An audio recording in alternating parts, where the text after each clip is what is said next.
আজকের কিন্তু ওয়েদারটা বেশ ভালো, ফুরফুরে হাওয়া দিচ্ছে, কিন্তু রোদও আছে, বৃষ্টি নেই। এইখানে তো বেশ কয়েকদিন থেকে বৃষ্টি হচ্ছিল, তবে আজকে ওয়েদারটা সত্যিই ভীষণ ভালো। আর আজকে তো রবিবার, আমি আজকে বাজার যাইনি, আমার একটু শরীরটা খারাপ ছিল, শুভদীপই বাজার করে নিয়ে এসেছে। আর রবিবার মানে আজকে আমাদের কিন্তু চিকেন ডে, মানে চিকেন তো হবেই। চিকেনটা আমি রান্না করছিলাম, আজকে একটু কষা কষাই করলাম, একেবারে কোনো রকম জল না দিয়ে, আর বেশ অনেকটা পরিমাণে ধনেপাতা দিয়ে চিকেন আমার তো ভীষণ ভালো লাগে খেতে। শুভদীপই বলছিল চিকেনটা রান্না করবে, কিন্তু আমি বললাম যে না থাক, আমিই করে নিচ্ছি। আর আমি বাড়িতে যে গরম মশলাটা বানাই সেটা দিয়েই চিকেন রান্না করি, সেটা তো তোমাদের সাথে আমি শেয়ার করেছিলাম। এই গরম মশলাটা দিলে না সত্যি চিকেনের স্বাদটা না অন্য রকম হয়ে যায়।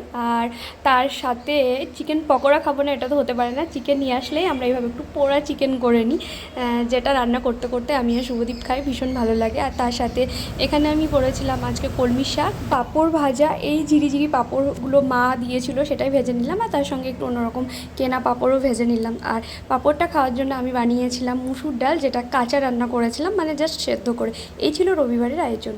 তোমরা আজকে রবিবারের দুপুরে কী খেলে অবশ্যই কমেন্ট সেকশানে জানিও। সবাই খুব ভালো থেকো, সুস্থ থেকো, টাটা।